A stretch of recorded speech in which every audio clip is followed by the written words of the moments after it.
नमस्कार दोस्तों, physio wallet MCQ classes में आपका स्वागत है। आज हम फिजियो एमसीक्यू प्रैक्टिस सेट 4 करेंगे, जो कि आने वाले एग्ज़ाम के लिए काफ़ी इम्पोर्टेंट है। यदि आप किसी एग्ज़ाम की तैयारी कर रहे हो तो ये प्रैक्टिस सेट आपके लिए काफ़ी इम्पोर्टेंट है। इस प्रैक्टिस सेट में जो पूछे गए प्रश्न हैं ऐसे ही आपकी परीक्षा में पूछे जाएंगे। Question number 1, what is the maximum force can be developed during contraction called? Option A, holding strength, B, power of the muscle, C, strength of the muscle, D, contractile strength. So जब muscle की contraction, जब during muscle contraction can develop maximum force, जो force develop होता है contraction के time पे, muscle contraction के time पे, उसको हम क्या कहेंगे? क्या होल्डिंग स्ट्रेंथ कहेंगे, क्या पावर ऑफ मसल कहेंगे, या स्ट्रेंथ ऑफ द मसल, या फिर contractile strength? So answer here is C. इसको हम बोलेंगे स्ट्रेंथ ऑफ द मसल। जो मैक्सिमम फोर्स डेवलप होगा ड्यूरिंग कॉन्ट्रैक्शन के टाइम पे वो होगा हमारी स्ट्रेंथ ऑफ द मसल। और हमारी जो स्ट्रेंथ ऑफ द मसल होती है वो 2 टाइप्स की होती है। एक तो होल्डिंग स्ट्रेंथ और सेकंड है कॉन्ट्रैक्टाइल स्ट्रेंथ। तो जो होल्डिंग स्ट्रेंथ, इसको ना हम एग्जाम्पल से याद करेंगे कि होल्डिंग स्ट्रेंथ क्या होती है और कॉन्ट्रैक्टाइल स्ट्रेंथ क्या होती है। कॉन्ट्रैक्टाइल स्ट्रेंथ वो होती है, एक एग्जांपल ले लेते हैं, जैसे कि जंपिंग करना। जैसे ही कोई जंप करता है वो क्या होगी? वो होगी कॉन्ट्रैक्टाइल स्ट्रेंथ। बट जंप करने के बाद जो हमारी काफ मसल्स हैं, ठीक है, काफ मसल, ठीक है, जंप करने के बाद ऐसा तो है नहीं कि वो हवा में ही रह जाएगा। जंप के बाद वो धरती पर ज़रूर आएगा, ठीक है, टिकेगा, पैरों से अपने आप को रोकेगा, खड़ा होगा। तो जो उसकी काफ मसल लैंडिंग हुई है ऑन द अर्थ, ठीक है, और वहाँ पे काफ मसल ने जो वर्क किया है होल्ड करने का, उसको बोलते हैं होल्डिंग स्ट्रेंथ। जंप, कूदना, ऊपर तक जाना, वो है हमारी कॉन्ट्रैक्टाइल स्ट्रेंथ।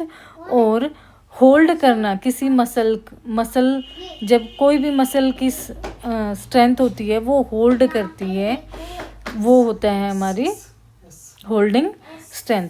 तो holding strength is greater than contractile strength. एक और पॉइंट यहाँ बन जाता है।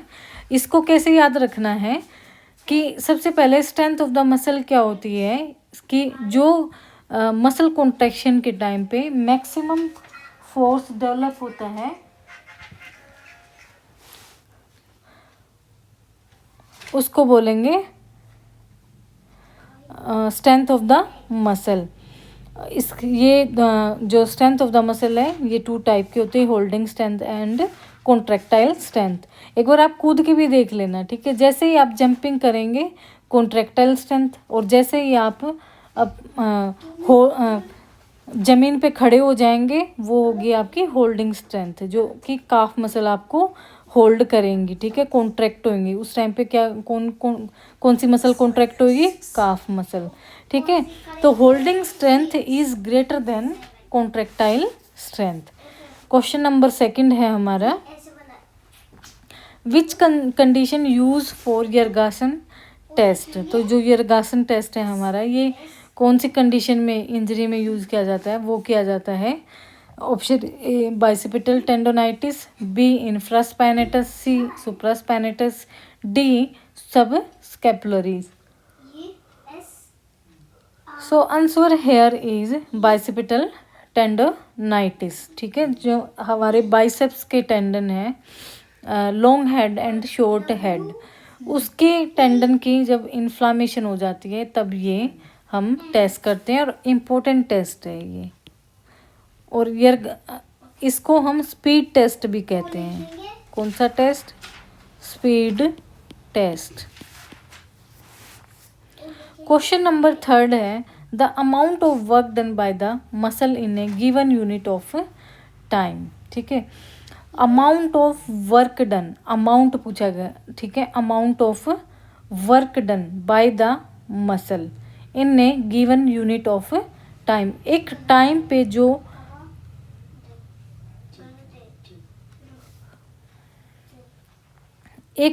पे जो मसल हमारी क्या करती है, कुछ अमाउंट में वर्क करती है, ठीक है, कुछ अमाउंट तक करती रहती है वर्क, ठीक है, कुछ टाइम पीरियड दिया हुआ है, तब वो मसल क्या कर रही है, अपना कार्य कर रही है, इतने मिनट में ये वर्क करना है। तो मसल का जब अमाउंट पूछ लिया जाता है, work done by muscle in a given unit of time is called a strength, B power, C endurance, D stamina. ऐसे के ऐसे एज इट इज़ ये एग्ज़ाम में आ चुका है क्वेश्चन, और ये ESI का एग्ज़ाम हुआ था 2019 में, तब ये क्वेश्चन पूछा गया था, ठीक है।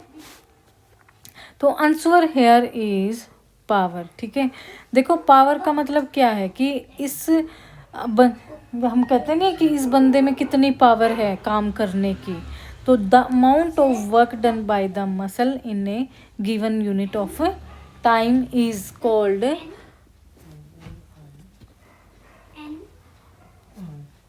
Called power. Question number 4, which condition seen in before sign, ठीक है, जो ये बिफोर साइन है ये किस कंडीशन दिखाई देता है। Option A hip flex stiffness, B rectus abdominalis, C quadratus lumborum, D multifidus. देखो जो ये साइन है ये किस में देखने को मिलेगा, कौन सी मसल में देखने को मिलेगा। तो ये यहाँ पे ऑप्शन ए है hip flex stiffness, B rectus abdominalis, C quadratus lumborum and D multifidus. तो answer here is rectus abdominalis muscle. देखो सबसे पहले तो ये जो रेक्टस एब्डोमिनालिस मसल है ये हमारी एब्डोमेन की मसल्स है, ठीक है। तो एब्डोमेन पे क्या होगा, हम बना लेते हैं एब्डोमेन भी।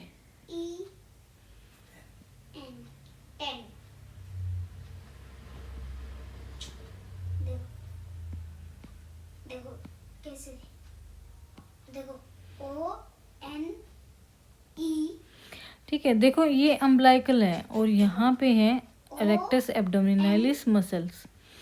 जैसे ही यहाँ पे आप थोड़ा सा टच करेंगे तो ये जो अम्बलाइकल है, ठीक है, जो नाभि है ये क्या होगी, मसल के साथ साथ ये भी ऊपर की ओर उठ जाएगी, नीचे की ओर नहीं जाएगी, ऊपर की ओर जाएगी बार बार बार बार।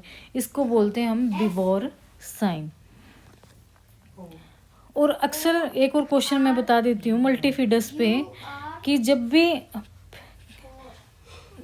जो लो बैक पेन होता है LBA, ठीक है, लो बैक पेन, तो लो बैक पेन में अक्सर किस मसल की वीकनेस हो जाती है, वो होती है मल्टीफिडस मसल की वीकनेस के कारण हमें लो बैक पेन आता है।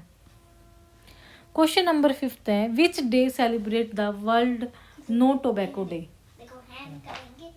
तो वर्ल्ड नो टोबैको डे है option A 31 March, B 1 April, C 2 July, D 31 June. So answer here is 31 March. Question number 6 है, लैम्बोर्ट इटोन सिंड्रोम कोज बाय। तो जो ये लैम्बोर्ट इटोन सिंड्रोम है ये किसके कारण होता है, क्या ये ऑप्शन ए एसिटाइल से होता है, बी कैल्शियम चैनल, सी डोपामाइन, डी ऑटो एंटीबॉडीज। तो answer here is calcium channel से। किससे होता है, कैल्शियम चैनल से। तो क्या होता है इस सिंड्रोम में ऑटो एंटीबॉडीज डेवलप हो जाते हैं, ठीक है। क्या डेवलप होंगे, auto antibodies develop by calcium channel, उससे होता है लैम्बोर्ट इटन सिंड्रोम। करते हैं क्वेश्चन नंबर 7। देखो ये जो 7 मैं जो हर एक वीडियो में आपको ना मैच ऑफ द फॉलोइंग मिलेंगे, और ये मैच ऑफ द फॉलोइंग इसलिए मिलेंगे कि एक ही क्वेश्चन में आपके 5 या 6 क्वेश्चन कवर हो जाना। वो कैसे, देखो एग्ज़ाम में कभी आपको देखने को मिलेगा कि match of the following AIIMS Delhi में या कहीं पे भी नहीं आते हैं। यहाँ पे सिर्फ आपको ज़्यादा से ज़्यादा क्वेश्चन प्रोवाइड करने के लिए मैं ये मैच ऑफ द फॉलोइंग डाल देती हूँ। तो एक ही जगह पे आपको कुछ क्वेश्चन मिल जाएं, ठीक है, एक ही क्वेश्चन में। तो देख लेते हैं। देखो सबसे पहले आप देखो पेप्सिन, बी अमाइलेज, सी लाइपेज, डी माल्टेज, ई टाइलिन, एफ म्यूसिन, जी ट्रिप्सिन, एच कैसिन, ठीक है। तो सबसे पहले आप क्या देखोगे, जो माइलेज, लाइपेज और माल्टेज, अमाइलेज, लाइपेज और माल्टेज, ये जो तीनों हमारे एंजाइम्स हैं ये कहाँ मिलते हैं, ये मिलते हैं सलेवरी ग्लैंड, ठीक है। पेप्सिन आपको कहाँ मिलेगा, ये मिलेगा आपको स्टमक में। यहाँ पे ये सिलिका गलत है, ठीक है। म्यूसिन का क्या वर्क है, म्यूसिन क्या करता है, लुब्रिकेट ऑफ बॉलस, क्या करता है, lubricate of bolus. Trypsin enzyme आपको कहाँ पे मिलेगा, पैनक्रियाज में। और कैसिन का क्या वर्क है, कैसिन का वर्क है, कैसिन कन्वर्टेड इनटू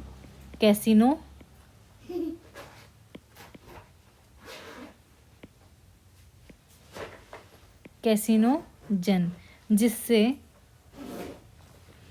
दूध से हम जो दही बनाते हैं वो होता है, ठीक है। और हमारा जो टाइलिन है, ये टाइलिन भी हमें कहाँ मिलेगा, स्टमक में।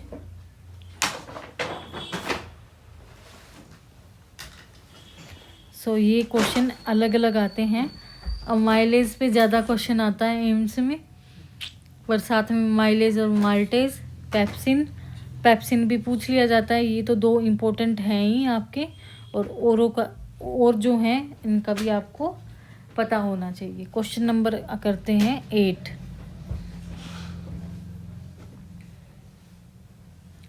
How many motor units present in the large muscle fibre. देखो आपको मोटर यूनिट्स के बारे में तो सबको ही पता होगा, क्योंकि जो मसल्स होती हैं, मसल्स के मोटर यूनिट्स होते हैं। जैसे कि मोटर यूनिट होते हैं, इलेक्ट्रिकल स्टिमुलेशन का जो पॉइंट होता है उसी को हम बोलते हैं motor units present in the large muscle fibre. Small muscle fibre में भी मिलेगा और लार्ज में भी मिलेगा। So answer question here is how many motor units present in the large muscle fibre. तो यहाँ पे ये लार्ज मसल फाइबर के लिए पूछा गया है। Option A 120 to 165, B 100 to 120, C 120 to 130, D 20 to 30। So answer here is 120 to 165। तो यहाँ पे जो हमारी स्मॉल मसल फाइबर कौन कौन सी हैं, pharyngeal,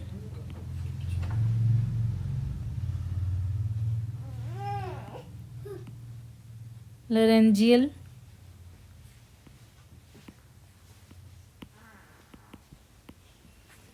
muscle fibre and ocular.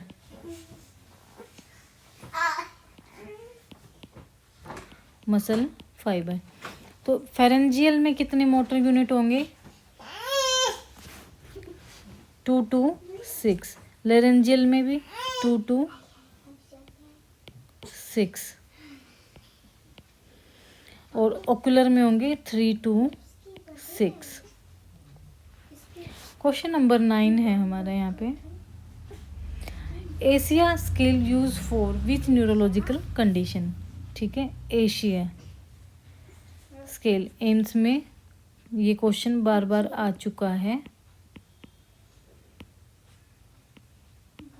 2023 में एम्स का दो बार एग्ज़ाम हुआ था, ठीक है। तो उसमें दोनों बार में ही ये क्वेश्चन आया था, रिपीट हुआ था। तो option A stroke, B spinal cord injury, C disability, D balance. Answer here is spinal cord injury. Question number 10, myasthenia gravis cause by, ये तो एग्जामिनर का बिल्कुल ये मानो कि फेवरेट टॉपिक है, पार्किंसन और myasthenia gravis. Myasthenia gravis cause by acetylcholine, A acetylcholine, B GABA, C norepinephrine and D cholinergic receptor. So answer here is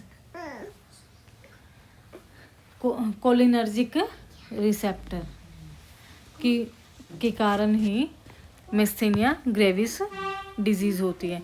मिस्थेनिया gravis disease क्या है? मिस्थेनिया ग्रेविस जो डिजीज है ये हमारी न्यूरोमस्कुलर डिजीज है।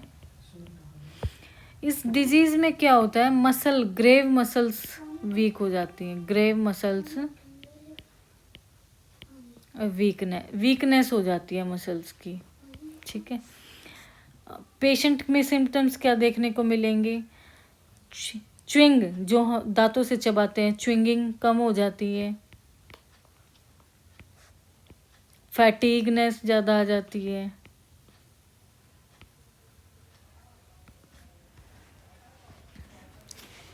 ठीक है। तो इसमें से इस डिजीज से ना एक यही क्वेश्चन ज़्यादा बनता है कि इसका कारण क्या है, किससे ये होता है, और ये आपको पता ही होना चाहिए ये डिजीज़ कौन सी डिजीज़ है और इसमें मसल्स में क्या हो जाता है, सिम्टम्स पता होने चाहिए आपको। अब करते हैं एक क्वेश्चन हम जीके का, ठीक है। हर एक वीडियो में एक क्वेश्चन हम जीके का करेंगे जो इम्पोर्टेंट होगा।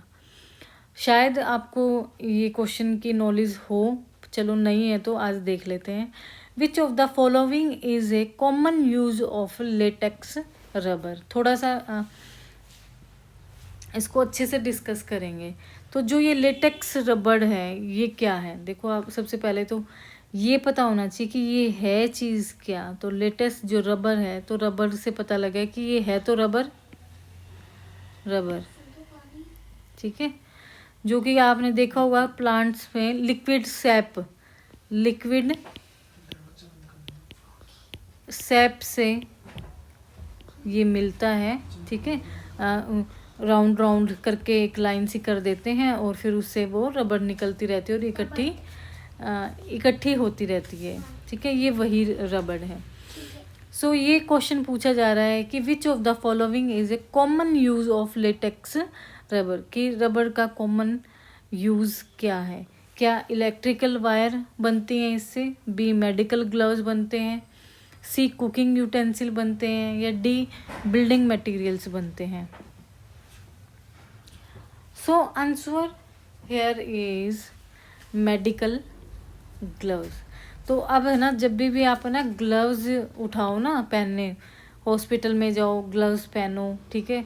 तो कभी किसी ने हमें, देखो हमने इतनी बार ग्लव्स पहने हैं हॉस्पिटल में, कभी टीचर्स ने बताया ही नहीं या किसी ने ये नहीं बताया कि ये ग्लव्स तो हैं। हमें ऐसा ही होता है, हमें ये पता होता है कि हम ये चीज़ हमारे पास है, हम इसका यूज़ कर रहे हैं और ये किसके लिए यूज़ की जाएगी, पर ये नहीं पता होगा कि उसकी फॉर्म क्या होगी, क्या होती है।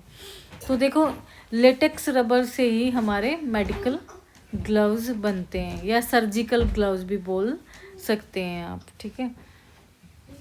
दूसरा अब देख लेते हैं इसके एडवांटेज भी डिसएडवांटेज भी, ये बनता कैसे। देखो ये दो तरीके से होता है, एक तो नेचुरल होता है और एक सिंथेटिक होता है।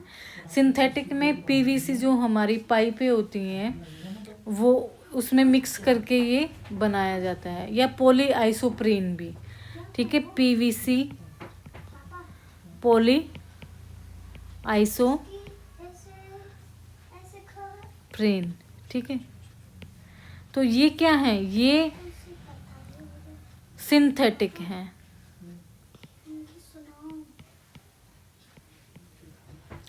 सबसे पहले तो जो ये रबर है इसमें क्या है, हाई इलास्टिसिटी है। क्या है, हाई इलास्टिसिटी। हाई इलास्टिसिटी है तो क्या होगा, हाई टेंसाइल स्ट्रेंथ है। अब ये देखो कि जब ये रबड़ है, रबड़ हमें किस में मिलती है, किस फॉर्म में मिलती है, रॉ मटेरियल में लिक्विड फॉर्म में मिलती है, लिक्विड। और इस लिक्विड को जब हम सॉलिड में चेंज करते हैं, SOLID, तो उस प्रोसेस को हम क्या बोलेंगे, कोएगुलेशन बोलेंगे। क्या बोलेंगे, कोएगुलेशन। और जब इस रबड़ का हमें वल्केनाइजेशन करना है,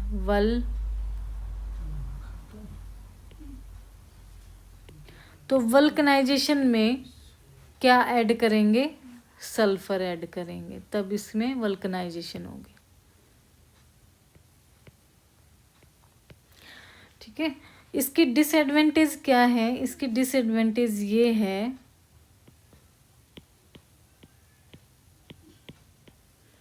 आपने कभी सुना होगा कि जब गर्मी के दिन होते हैं, समर सीजन में, अक्सर हमारे गाड़ियों के ना टायर फटने लग जाते हैं।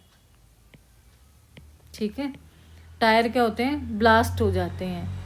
इसकी यही एक डिसएडवांटेज है कि हीट के टाइम पे ये क्या हो जाएंगे, डैमेज हो जाता है।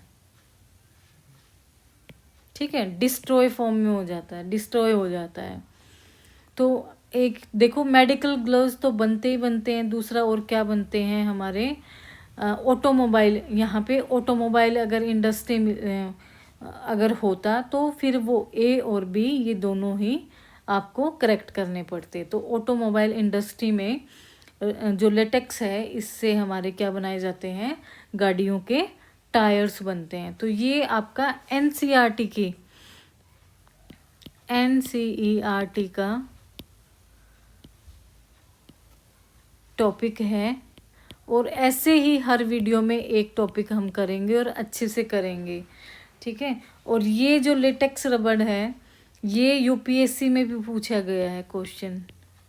मैंने एक बार ही दिया था एग्ज़ाम, प्रीलिम्स में पूछा था।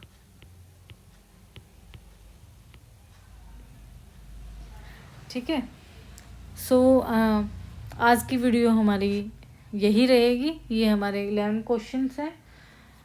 सो अगर वीडियो अच्छी लगती हैं तो प्लीज़ वीडियो को लाइक कर दो, सब्सक्राइब भी कर दो और ज़्यादा से ज़्यादा शेयर भी करो। मिलते हैं नेक्स्ट वीडियो में।